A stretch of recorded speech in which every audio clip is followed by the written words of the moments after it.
Imagine the kind of cold that bites through bone, the kind of silence where even the wind feels like it's holding its breath, waiting for something to break. That's where this story begins. A quiet neighborhood buried under relentless snow, the kind of winter that tests patience, strength, and pride.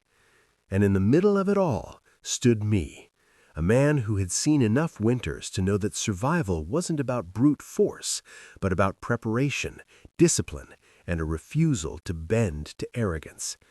I had my snowblower, my lifeline, my weapon against the storm. And then came Karen. Karen with her sharp blonde bob, her power-red pantsuit, her cold, commanding eyes that seemed to slice through the air like knives. She didn't ask, she demanded. She wanted my snowblower for community use, as if my sweat, my money, my foresight belonged to her and her circle of self-appointed authority. That was her mistake, because in this storm, power wasn't about titles or loud voices.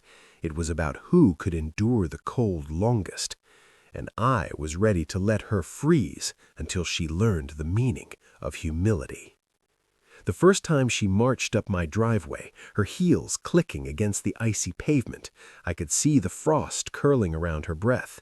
She didn't shiver, she didn't falter. She stood tall, rigid, like a general commanding troops. "We need your snowblower," she said, her tone clipped, her words sharp. "The community has decided." I looked at her, calm, steady, my deep brown eyes meeting hers without flinching. I didn't raise my voice. I didn't argue. I simply said, "No." That single word hung in the air, heavier than the snow piling around us. Her lips tightened, her jaw clenched, and I could see the storm brewing behind her eyes.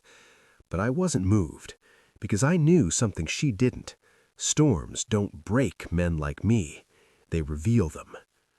What happens when arrogance meets patience, when entitlement collides with quiet strength?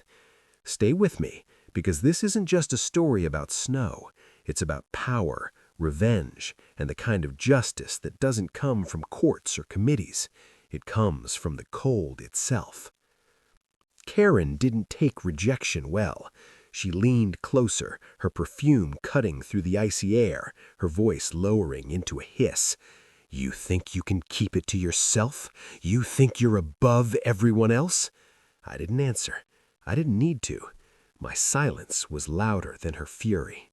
She stormed off, her heels slipping slightly on the ice, but her posture never breaking. She was determined, and I knew she'd be back. People like Karen don't accept defeat. They circle, they plot, they push. But I was ready, because patience is my weapon, and revenge is best served cold, literally. The storm grew worse. Snow piled higher, winds howled louder, and the neighborhood began to panic. Driveways were buried, cars trapped, doors frozen shut. People looked for solutions, for leadership, and Karen, of course, positioned herself as the savior. She gathered neighbors, rallied them, spoke of community strength. But beneath her speeches was desperation. She needed my snowblower. Without it, her promises were empty.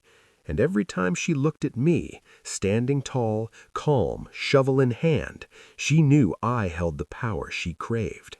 That knowledge burned her more than the cold ever could.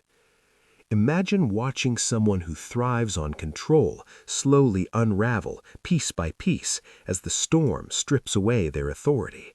That's what I saw, and that's what kept me steady, because revenge isn't about striking first. It's about waiting until the other person realizes they've already lost. Karen tried everything. She sent neighbors to plead, to guilt, to shame. She spread whispers about me, calling me selfish, arrogant, uncooperative. But the storm didn't care about gossip. The storm only cared about who could endure. And while she stood in her tailored suit, her heels sinking into snow, her breath growing harsher with each passing day, I stood firm. I shoveled my driveway, cleared my path, kept my home warm. I didn't offer help. I didn't bend. I let the cold do the talking, and slowly I watched her facade crack. Her eyes, once sharp and commanding, began to flicker with desperation. Her posture, once rigid, began to sag under the weight of exhaustion. She was breaking, and I was waiting. The night it happened, the storm was at its peak. Snow fell in sheets, wind screamed through the trees, and the neighborhood was buried in silence. Karen came again, her red suit now dulled by frost, her hair disheveled, her voice trembling. "Please," she said, her tone no longer commanding but pleading. "We need it. I need it." I looked at her, my jawline tight, my stubble catching the frost, my eyes steady, and I said, "In writing." She blinked, confused. "What?" I stepped closer, my calm demeanor cutting through her panic. "You want my snowblower. You apologize. In writing, every word, every letter. Until then, you freeze." This is the moment where pride meets its breaking point, where arrogance collapses into desperation, and where revenge finally takes shape, not through violence, not through shouting, but through silence and cold. Karen's hands shook as she pulled out a notebook, her breath fogging the page. She wrote, her pen scratching against the paper, her words stumbling, her pride bleeding onto the page. She wrote, "I apologize. I was wrong. I was arrogant. I disrespected you." Each word was a dagger to her ego, each sentence a surrender. And I stood there, tall, calm, watching her crumble. When she finished, she handed me the paper, her eyes hollow, her posture broken. I took it, folded it, and only then did I hand her the snowblower. She didn't thank me. She couldn't. Her pride was shattered. But I didn't need gratitude. I had my revenge. Because the cold had done what I couldn't. It had humbled her. And that's the story.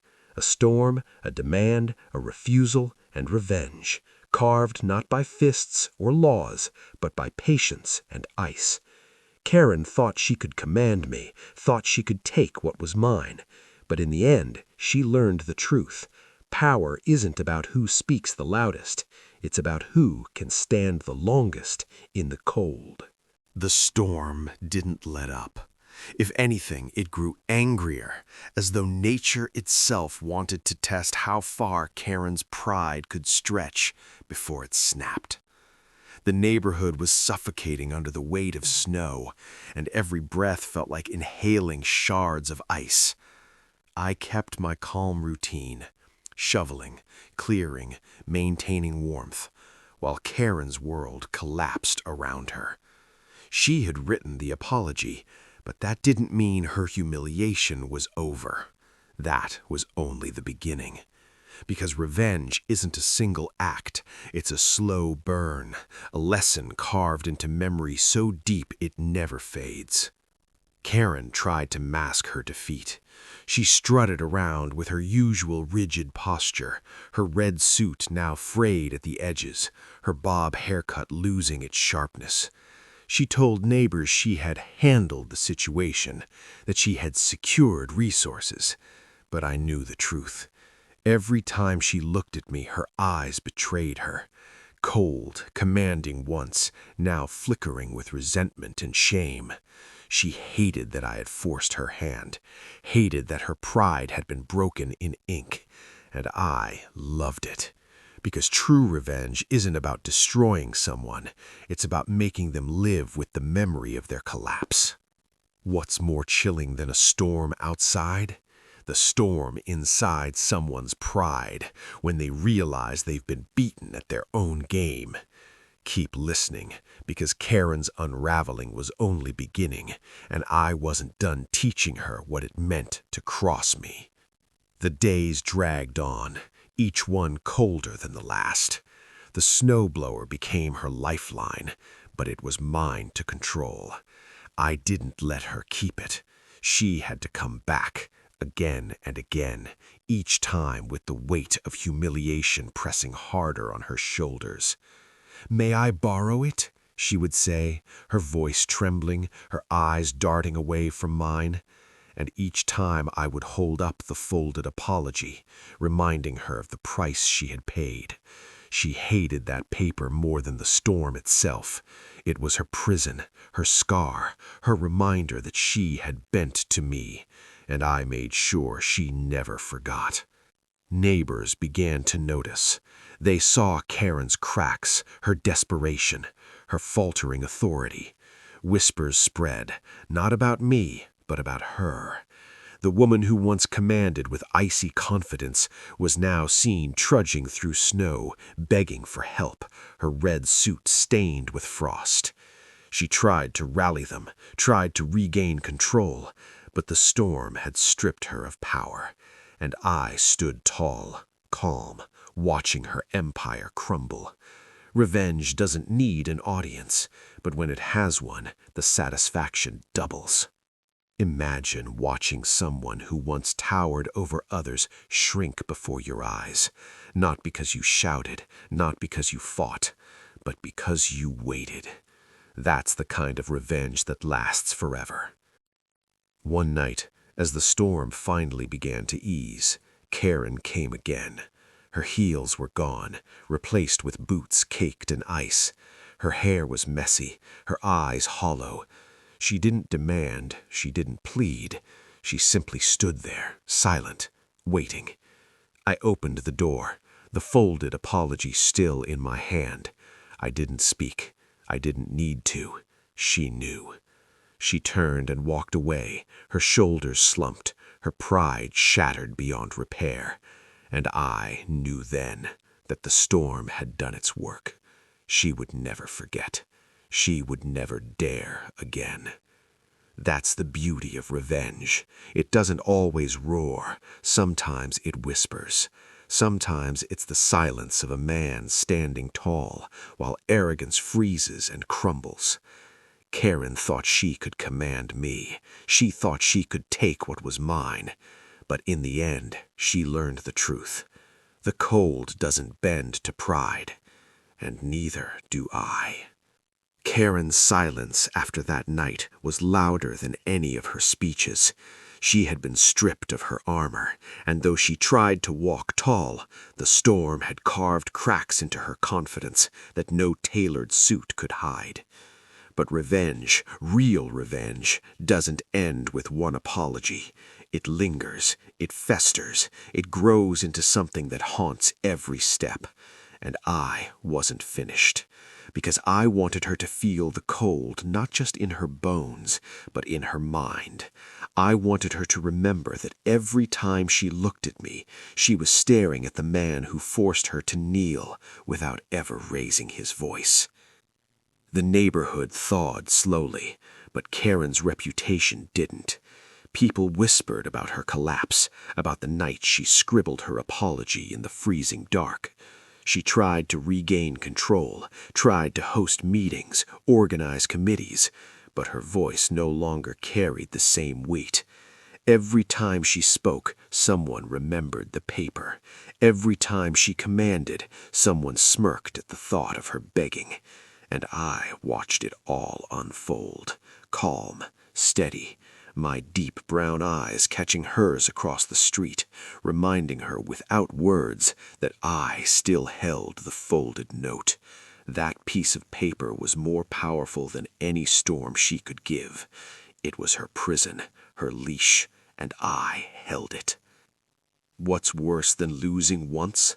Losing every single day afterwards, knowing the world remembers your defeat. That's the kind of revenge that doesn't fade, it grows sharper with time. Karen began to avoid me. She crossed streets, ducked her head, quickened her pace. But avoidance is just another form of surrender, and I made sure she couldn't escape. I shoveled my driveway at the exact time she left her house, my presence towering, calm, unshaken. I stood tall, my stubble catching the morning frost, my jawline set, my demeanor unbothered. She couldn't look at me without remembering the night she froze, the night she bent, and that memory was my weapon. I didn't need to speak, I didn't need to act, I just needed to exist. and every second of my existence was her punishment. Revenge isn't always about striking back. Sometimes it's about becoming the shadow someone can't escape, the reminder they can't erase. But Karen wasn't done fighting yet.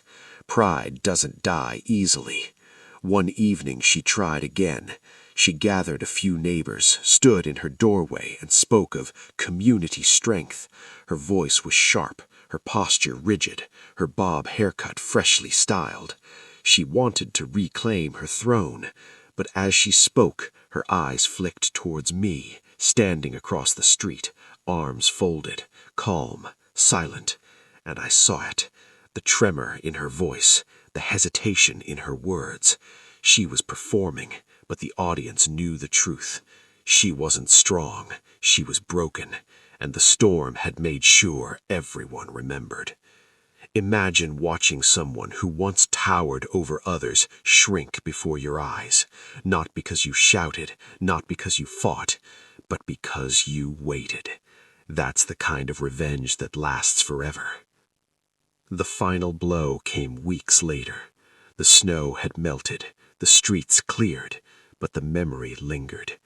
Karen approached me one last time, her red suit replaced by something softer, her eyes tired, her voice low. "I want the paper back," she said. "I want it gone." I looked at her, calm, steady, my jawline set, my stubble catching the fading light, my deep brown eyes steady, and I said, "No." That single word, the same word I had spoken at the beginning, sealed her fate. She walked away, her shoulders slumped, her pride shattered beyond repair, and I knew then that the storm had done its work. She would never forget. She would never dare again. That's the beauty of revenge. It doesn't need fire. It doesn't need fury.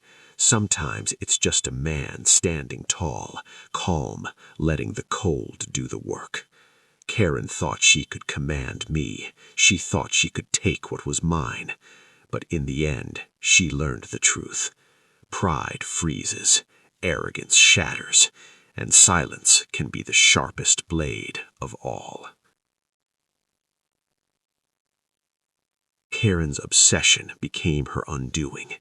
Even after the snow melted and spring crept into the neighborhood, she couldn't let go of what had happened. The apology, the humiliation, the way I had stood tall while she froze, it haunted her. I could see it in her eyes every time she passed me, the way her gaze darted, the way her jaw tightened. She wanted to erase it, rewrite it, pretend it never happened. But the truth was carved too deep, and I wasn't about to let her forget, because revenge isn't just about the moment, it's about the echo that follows, the shadow that lingers long after the storm has passed. She tried to rebuild her image. She hosted gatherings, wore brighter suits, spoke louder, laughed harder, but it was all performance. The neighbors